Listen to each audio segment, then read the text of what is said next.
Oi gente, tudo bem? Aqui é o Leonardo Mind Headphone e hoje eu vou falar para vocês quais são, na minha opinião, os melhores fones do mercado para jogos, dentre os que eu já ouvi, em diferentes faixas de preço. Só uma coisa, eu detesto quando os vídeos têm uma introdução muito longa, mas aqui tem uma série de coisas que eu preciso falar antes de começar. Se você quiser pular, eu vou deixar aqui embaixo já, tá? Mas tem coisa importante. Primeira delas é pedir desculpa pela diferença de qualidade entre esse vídeo que eu tô fazendo e os outros.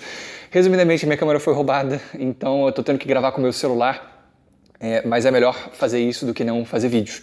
Então até eu conseguir, enfim, resolver essa situação, infelizmente eu tô limitado a isso. Para piorar, eu vou viajar no domingo, vou ficar quase um mês viajando, então eu preciso gravar esses vídeos com bastante pressa, pelo menos uns 3 ou 4 para poder soltar enquanto estiver lá. Então desculpem por isso, mas vamos lá. Algumas outras observações. A primeira é: tudo isso que eu vou falar aqui são as minhas opiniões pessoais, é o que eu acho em relação a fones apropriados para jogos. Eu não sou gamer, mas calma, tá? Eu acho que, enfim, com o meu tempo de hobby eu consegui adquirir bastante conhecimento, assim, modéstia à parte, em relação a isso, e eu acho que eu sei relativamente bem quais são as características necessárias para um fone ser bom para jogos, assim, né? Fora a questão ergonômica, a própria parte do som também.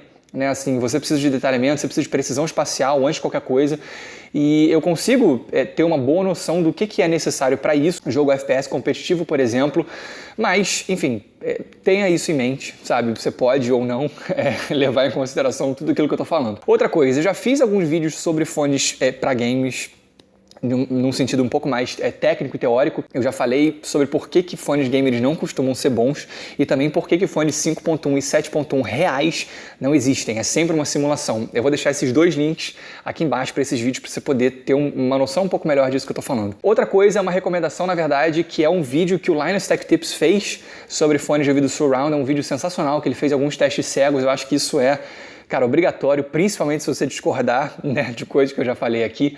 Eu acho que é um vídeo que levanta pontos muito interessantes e que vão de acordo com muitos que eu já falei, mas com testes práticos sobre isso. Então é bem legal, não deixe de ver se esse é um assunto que te interessa. Outra observação é que eu não tô falando de headsets, assim, eu tô falando de headphones. Ah, mas eu preciso de microfone para meus jogos. Perfeito. Só que, de novo, na minha experiência, headsets costumam ser piores do que headphones, então eu acho que você aliar qualquer uma dessas opções com um microfone de lapela, por exemplo, como o que eu estou usando, que é um Boy M1, ou com um Zalman MC Mic 1, não lembro o nome dele, pode ser uma opção que te traz uma melhor performance pelo preço. Então, é claro, se você realmente quiser um microfone aqui na frente, existem opções que podem te atender melhor, mas eu acho que muitas vezes você investir num headphone comum, com um microfone de lapela, você vai ter uma qualidade de som muito alta, frequentemente muito maior do que a dos headsets. Vamos para a lista. Primeiro lugar, na verdade são dois fones, porque eles são relativamente parecidos e estão numa faixa de preço parecida, então eu não queria separar os dois, porque eu acho que tem algumas questões que pode fazer você preferir um ou outro, mas se um deles vai te atender, provavelmente o outro também vai. Que são o Arcano SHP80 e o Superlux HD668B. Eu já avaliei esses fones, já fiz um comparativo, inclusive também vou deixar ele linkado aqui embaixo, caso você se interesse, mas resumidamente eu acho que esses fones são muito bons para jogos, porque eles têm uma sonoridade com um detalhamento muito alto pela faixa de preço. Eles têm uma espacialidade bem desenvolvida. É claro que você não vai ter o palco sonoro de um Sennheiser HD800, por exemplo. E, de qualquer maneira, eles trazem uma capacidade espaciais muito interessante para fones desse tipo. Eu já falei também por que eu acho que a coisa do palco sonoro é muito exagerada. Também vou deixar aqui embaixo, caso você queira ver.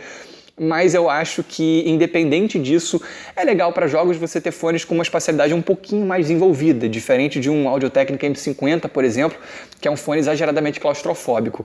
E esses dois fones, eles têm justamente isso, né? Eles têm bastante presença nos agudos, que traz esse detalhamento, e também uma capacidade espacial, assim, bem legal.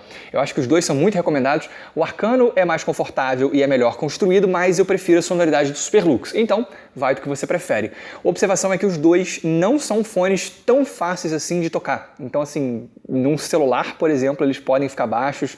Numa placa de som integrada também, talvez você tenha um volume um pouco baixo.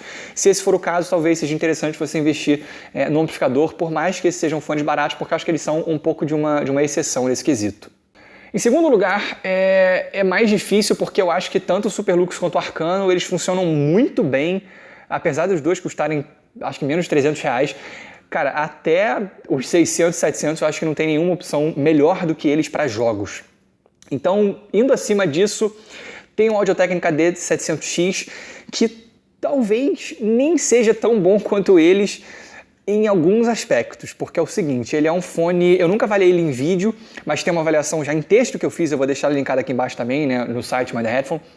Mas o que eu acho dele? Eu acho que ele é um fone absurdamente detalhado para sua faixa de preço, só que ele é muito estéreo. Então, assim, o palco sonoro é bom, assim, a espacialidade dele é legal, mas ela é um pouco achatada, assim, você tem muito respiro, mas você não tem muito espaço. De qualquer forma, o detalhamento extremo dele pode ser muito bem-vindo para jogos, mas você vai ter, ao contrário do que acontece com o Arcano e com o Superlux, você vai ter uma personalidade que não vai funcionar para a maior parte das músicas, assim, ele vai funcionar para música clássica, músicas acústicas, mas assim, ele quase não tem grave, assim, é um fone bem estéreo mesmo. Então, é uma recomendação, mas para muita gente, os outros dois, por mais que sejam muito mais baratos, podem ser mais interessantes.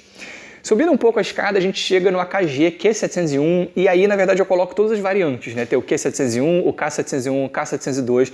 São fones que todos custam... na verdade, o preço ele hoje em dia está variando bastante. Assim, eu dei uma olhada rápida na Amazon para fazer esse vídeo. Eu achei K701 novo por tipo, menos de $200. Assim, é um fone absurdamente bom. E o Q701, que em tese é um pouco inferior, porque ele não é feito, ao contrário do K701 e do K702, ele é feito na China e não na Áustria. Enfim, tem essa variação de preço. Todos eles são muito parecidos em termos de som, em termos físicos. Assim, você tem uma diferençazinha ou outra. Aparentemente, o Q701 tem um pouco mais de graves, enquanto o K701 e o K702 são fones, e a diferença entre eles é só o cabo removível, são fones com uma sonoridade um pouco mais estéreo, mas ainda assim eu não esperaria grandes diferenças entre eles. Eles são fones da categoria de um Sennheiser HD600, mais ou menos, eram muito conhecidos na época, em que eles eram os topos de linha, assim, junto com os Sennheisers, como fones com capacidades espaciais bem interessantes, um detalhamento muito bom. Então, eu acho que eles são muito recomendados para isso. Mas, assim como o que acontece com o Superlux e com o Arcano, são fones mais chatos de empurrar, mas numa proporção maior. Então, assim, com eles você possivelmente precisaria sim fazer um investimento um pouquinho maior em amplificação.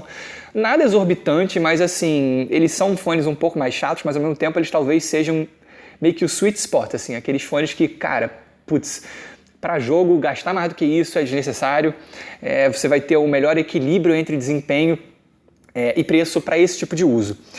Mas isso não quer dizer que você não pode gastar mais do que isso. E aí, subindo mais a escada, eu considero, talvez, o Sennheiser HD800. Eu sei que para a maior parte das pessoas ele é muito overkill para jogos, mas assim, cara, possivelmente o fone com o melhor palco sonoro assim, mais preciso em existência no mercado, com um detalhamento altíssimo também, então ele pode ser muito interessante para esse uso, mas de novo, ele não vai fazer você ter um desempenho melhor do que um AKG, mas talvez seja uma experiência mais interessante para você, porque ele é um fone realmente absurdo. Mais uma vez também, só testei esse fone em texto, vou deixar linkado aqui embaixo. E se você quiser realmente perder a linha, assim, você tem dinheiro infinito e você quer um fone incrível para jogar, esse eu nunca ouvi, infelizmente, mas eu acho que por tudo que eu leio, ele tem tudo para ser muito bom para esse uso, que é o Stax SR009. Mas tem o Orpheus, mas tem o Audeze, sei lá, LCD4, tudo mais. Ok, só que eu acho que o 009, por tudo que eu leio, é um dos fones mais detalhados do mercado e, mais uma vez, para jogos eu acho que isso é realmente importante. Então, se você quiser, assim, essa pegada, essa personalidade, talvez o 009 seja tudo que você precisa. Mas lembrando que é um fone que você vai gastar aí para conseguir tocar ele, com o amplificador e tudo mais, cara, pelo menos $6 mil, $7 mil. Então, eu não sei que gamer compraria isso, mas já que eu tô falando dos melhores fones para game, esse pode ser um deles também. Gente, é isso. Eu espero que vocês tenham gostado das indicações. Assim, de novo, são as minhas opiniões pessoais. Pode ser que você discorde, que você ache que não, que o Astro com 19 canais é a melhor opção do mercado, que você quer um fone desse jeito, que você não quer. Mas, enfim, essa é a minha perspectiva. Gente, é isso. Eu espero que vocês tenham gostado desse vídeo. Se vocês não concordarem, acharem que faltou alguma coisa, lembrando, estou falando, exceto pelos Stax, de fones que eu já ouvi, né, que eu posso falar sobre a qualidade deles, mas, de qualquer maneira, se vocês discordarem, acharem que eu falei besteira, deixem seus comentários, que sempre que possível eu respondo. É isso, gente. Eu espero que vocês tenham gostado. Se vocês tiverem gostado, clique no botão de like. Se vocês tiverem gostado muito, se inscrevam no canal. Um grande abraço.